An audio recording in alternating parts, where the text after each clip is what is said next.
우리에게 주시는 하나님의 말씀은 신약성경 로마서 2장 17절에서 29절까지의 말씀입니다.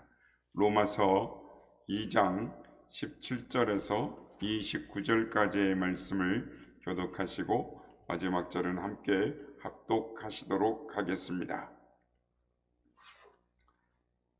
유대인이라 불리는 내가 율법을 의지하며 하나님을 자랑하며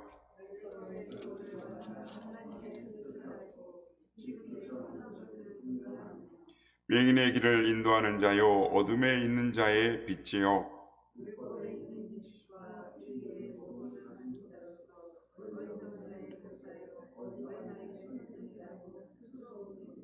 그러면 다른 사람을 가르치는 내가 내 자신은 가르치지 아니하느냐?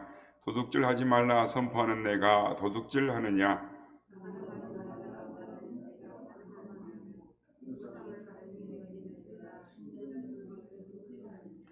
율법을 자랑하는 내가 율법을 범함으로 하나님을 욕되게 하느냐?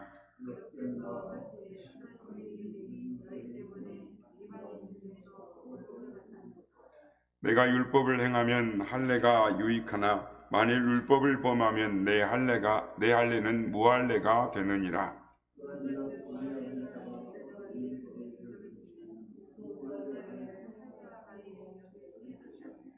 또한 본래 무할례자가 율법을 온전히 지키면 율법 조문과 할례를 가지고 율법을 범하는 너를 정죄하지 아니하겠느냐?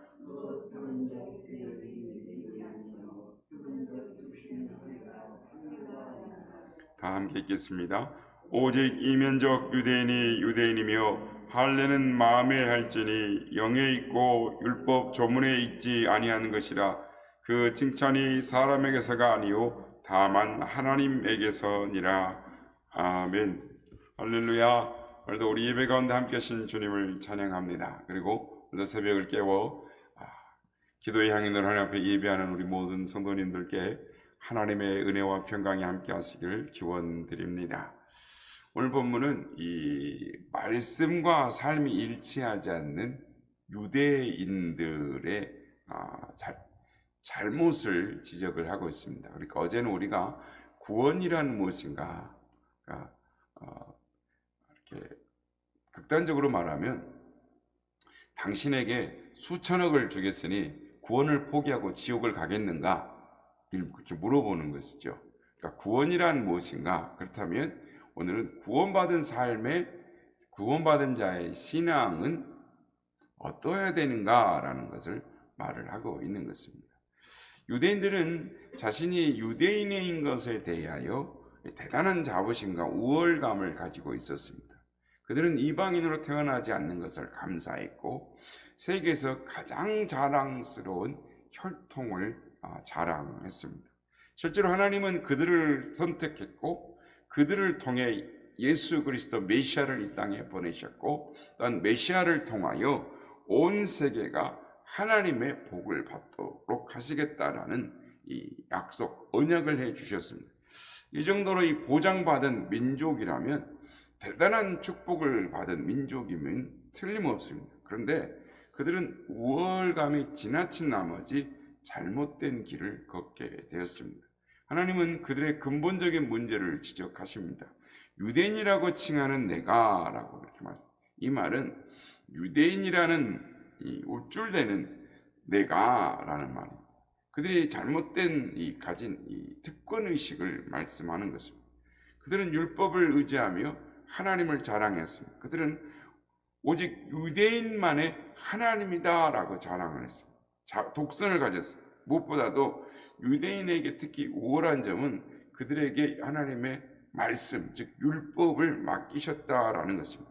그런데 그들은 율법대로 말씀대로 살지 않았습니다. 위선적인 유대인으로 전락하고 만 것입니다. 우리는 유대인도 아니고 이스라엘 사람도 아닙니다. 그러나 사도 바울의 이 논리대로 말한다면 우리는 그리스도인이요 참 이스라엘의 자손들인 것입니다. 그런 측면에서 오늘의 본문은 오늘날의 그리스도인들, 하나님의 자녀들에게 주시는 말씀이다라는 것입니다. 그런 의미에서 오늘 보면 21절, 23절 말씀을 보면 그러면 다른 사람을 가르치는 내가 내 자신을 가르치지 아니하느냐? 도적질 말라 선포하는 내가 도적질하느냐? 간음하지 말라는 내가 간음하느냐? 우상을 가증히 여기는 내가 신전의 물건을 도적질하느냐? 율법을 자랑하는 내가 율법을 범함으로 하나님을 욕되게 하느냐? 한마디로 다른 사람을 가르치면서 왜 자신은 가르치지 않느냐? 왜 말한 대로 살지 않느냐라는 것입니다. 가르치는 자가 빠지기 쉬운 함정은 다른 사람은 가르치기를 좋아하는데 정작 자신은 가르친 대로 살지 않는다라는 것입니다. 그래서 바울 사도는 고린도전서 9장 27절에서 내가 내 몸을 저 복종케 함은 내가 남에게 전파한 후에 도리어 자신이 버림을 당할까 두려워함이다 라고 말씀을 하고 있습니다. 어떤 아빠가 화구한 날 친구들과 모여서 화투를 칩니다. 그러니까 어느 날 어린 아들이 이곳에 와서 구경을 하게 됐는데 아빠가 아들에게 호통을 치면서 나가라고 합니다. 근데 아들이 안 나가고 계속 있습니다. 그래서 아빠가 나가라고 계속 그래도 안 나가고 때를 쓰고 있으니까 결국은 아빠가 아이의 뺨을 치면서 왜 안 나가냐고 그랬더니 아이가 울면서 하는 말이 아빠 화투가 그렇게 좋은 거라면 나도 배워야 되잖아요 라고 울면서 그랬다는 거예요. 그 아빠는 아이 앞에서 부끄러움을 당한 것입니다. 본인은 바로 가지 않으면서 아이 보고 바로 가라는 것 어떻게 살아있는 교육이 되겠습니까? 그래서 마치 어미 바닷개가 새끼 개에게 말하기를 나는 비록 옆으로 가지만 너는 앞으로 가라 라고 말하는 것과 같습니다. 오늘 우리 사이에 믿는 사람들과 안 믿는 사람들의 차이를 느낄 수 없는 것이 엄연한 현실입니다. 그러나 믿지 않는 사람들은 믿는 사람들에게 한 가지의 기대를 가지고 있습니다. 그것은 믿는 사람은 믿지 않는 사람과 차이가 있기를 바란다라는 것입니다. 왜 요즘 정치인들이 욕을 먹고 있습니까? 공인이며 지도자라는 윤리적 도덕적 기준이 있기 때문입니다. 그러니까 정권을 잡기 전에는 소상공인들의 피해를 소급 적용해서 보상해줘야 된다 이렇게 이야기를 했습니다. 지금 여당이 그랬는데 지금의 야당은 아니다, 소급 적용하면 안 된다. 그런데 지금은 입장이 다 바뀌니까 뭐라 그러냐면 이제는 이 야당이 된 사람들은 자기들이 여당일 때는 소급 적용하면 안 된다 이랬는데 이제는 본인들은 소급 적용해야 된다라고 말을 하고 이제 여당이 된 사람들은 자신들이 작년 7월에 그런 이야기를 했는데 이제는 소급 적용 안 한다는 거예요. 나라가 바뀌었습니까? 국민들이 위치가 바뀌었습니까? 상황이 바뀌었습니까? 위치만 바뀐 거예요. 정치인들 위치만 바뀐 건데 말하는 게 다른 거예요. 이게 국민들을 위한 정치를 하고 있는가? 당내 당략을 위한 정치를 하고 있는가? 국민들이 판단하고 있는데 어쨌든 이 말과 행동이 다른 거죠. 마찬가지로 그리스도인에게도 대하는 이 기준치가 있는 겁니다. 그것은 그리스도인이 달라야 한다라는 것은 세상 사람들이 생각하기에 역시 그리스도인 교회를 다니는 사람들은 우리하고 달라. 저들은 우리보다 도덕적으로 정직한 사람들이고 윤리적으로 깨끗한 사람들이야 라는 이 그리스도인이라면 믿을 수 있어 라고 말할 수 있어야 한다라는 기대치가 지금도 세상 사람들은 우리를 바라보고 있다는 것입니다. 그런데 성도 여러분, 믿지 않는 사람들이 교회 나가지 않는 이유로 첫 번째가 뭔지 아시죠? 믿는 사람들의 위선적인 생활 모습이라는 것입니다. 그것 때문에 교회가 욕을 먹고 하나님이 모독을 받는 것이죠. 그 우스갯소리로 그런 소리가 있지 않습니까? 어떤 교통사고, 접촉사고가 딱 났는데 그 당신이 이러고 저러고 막 하다가 경찰서를 딱 가가지고 조서를 꾸미고 있는데 한쪽이 있다고 하니까 장로님 그러니까 한쪽이 있다고 하니까 목사님 그래서 당신 장로였어? 당신 목사였어? 이랬다고. 이게 그리스도인들에 대한 풍자적인 이런 오늘날의 현실의 모습에 교회가 욕을 먹고 하나님 욕을 먹는 것입니다. 24절에서 뭐라고 말씀하고 있습니까? 기록된 바와 같이 하나님의 이름이 너희 때문에 이방인 중에 모독을 받는도다 라고 말씀. 참으로 가슴 아픈 지적인 것입니다. 우리가 잘못하게 되면 어떤 일이 발생합니까? 우리뿐만 아니라 우리의 아버지 계신 하나님께서 모독을 당하신다. 욕을 먹게 된다라는 것입니다. 다시 말하면 율법을 자랑하면서 율법을 범한 유대인들처럼 성경을 배웠다고 하면서 그 말씀대로 살지 않은 그리스도인, 한마디로 표현하면 말씀은 있으나 삶이 없는 신자들 때문에 하나님의 이름이 욕을 먹는 것입니다.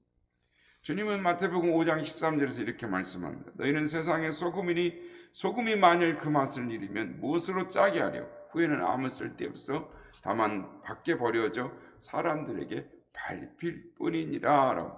맛을 잃은 소금이 어떻게 됩니까? 쓸모없습니다. 가치가 없습니다. 밖에 버려지는 것입니다.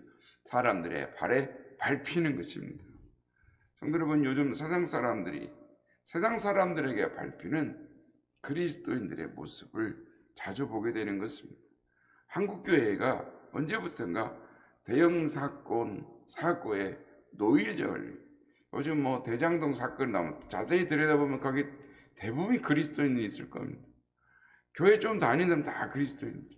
교회 좀 높은 자리에 있으면, 아니 국회의원의 70%가 그리스도인인데 이렇게 어려움이 있다라는 건 오늘날의 세상 사람들이 참 우리를 어떤 눈으로 바라보고 있는가를 깨달아야 하는 것입니다.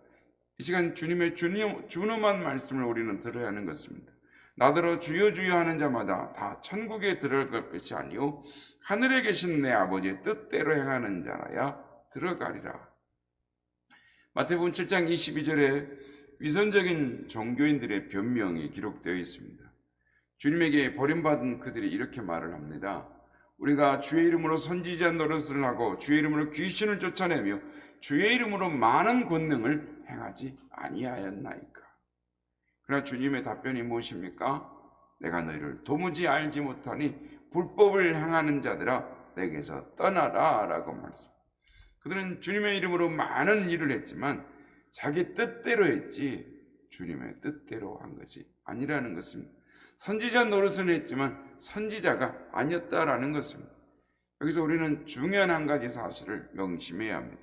그것은 순종에 따르지 않는 믿음은 죽은 믿음이다라는 것입니다. 순종이 무엇입니까? 나 같은 죄인을 구원하신 하나님의 은혜가 너무나 고마워서 그 은혜에 보답하려고 애쓰는 태도를 말하는 것입니다. 다시 말하면 순종은 은혜 받은 자의 자연스러운 반응이다라는 것입니다. 이런 의미에서 야고보 사도는 구원이 믿음으로만이 아니고 행함으로 가능하다라고 힘주어 말하고 있는 것입니다. 행함이 없는 믿음은 죽은 믿음이다라는 것입니다. 성경을 많이 알고 있습니까? 그렇다면 그에 따른 열매는 무엇입니까? 이제까지 그리스도인이라고 칭함을 받는 많은 사람들의 잘못된 행동으로 인해 주님의 이름이 모욕을 당해왔습니다. 그렇다면 어떻게 해야 실추된 주님의 이름을 회복할 수 있을까요? 무엇보다도 자신을 가르쳐야 하는 것입니다. 말씀과 삶이 같아야 한다라는 것은 신앙과 삶이 같아야 하는 것, 교회 안의 삶과 교회 밖의 삶이 같아야 한다라는 것입니다. 21절 말씀 보면 다른 사람을 가르치는 내가 내 자신은 가르치지 않느냐라고 하십니다. 우리는 다른 사람을 가르치기 앞서 그 가르침에 위배되지는 않았는가 우리 자신을 점검해 봐야 한다라는 것입니다. 다른 사람에게는 이렇게 해라 저렇게 해라 하면서 정작 본인은 아무것도 하지 않는다면 바로 그것이 위선이라는 것입니다. 그리스도인들은 양심이 깨끗해야 합니다. 양심에 거리끼는 것이 있다면 내버려야 하는 것입니다. 하나님은 우리의 양심을 통해 말씀하시는 것입니다. 그리스도인들은 행실이 착해야 합니다. 저들은 교회 나간다고 하면서도 이 못됐다라는 말을 듣는 것입니다. 우스긴 이야기 하나 하고 말씀을 마치고자 합니다. 예전에 우리가 이전 그 예복교회에 있었을 때 어느 남자분이 찾아오셨죠. 남자분이 찾아오셨는데 우리 교회를 찾아온 이유가 있었습니다. 그게 뭐냐면 그 교회 어느 같은 담 하나 놓고 사는 사람인데 아니 저 사람이 교회를 다닌다는 거예요. 그래서 그 사람이 그래 그럼 교회 쫓아가서 내가 그 사람을 내가 개망신을 주리라. 그리고 주일날 교회를 따라온 거예요. 교회를 따라와가지고 내가 이제 개망신을 줘야지 그거 졸졸졸졸 주일날 그 사람들이 따라서 교회 문턱을 딱 들어왔어요. 근데 누가 딱 서 있었냐면 우리 이 목사님이 서 있었어요. 이 목사님이 딱 서 있는 거 그 사람 고개를 탁 숙이고 선생님, 사부님 이랬던 거예요. 그래서 그분이 아무 말도 못하고 교회 와서 행패를 부리려고 했다가 교회에 와서 잡혀가지고 신앙생활을 했던 우스갯소리가 있습니다. 그렇습니다. 그리스도인은 신앙과 삶이 일치해야 하는 것입니다. 내가 구원받은 그리스도인이라고 한다면 내가 그 구원에 합당한 삶을 살아야 하는 것입니다. 내가 말과 행위가 같아야 하는 것입니다.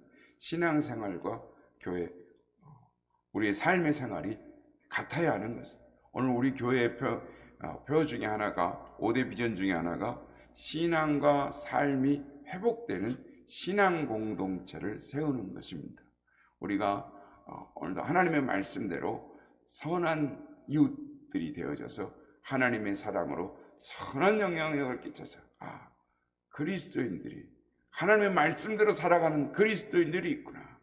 주님의 말씀대로 너의 옳은 행실로 말미암아 너의 세상의 빛과 소금이 되어 하나님께 영광 돌리는 자가 되라고 하시는 것처럼 오늘도 우리의 삶이 오늘도 하나님 앞에 옳은 행실로 하나님께 영광 돌리는 그런 우리가 되어서 살아가기로 마음에 결심하는 오늘 하루가 모두가 되시기를 예수님의 이름으로 축복합니다.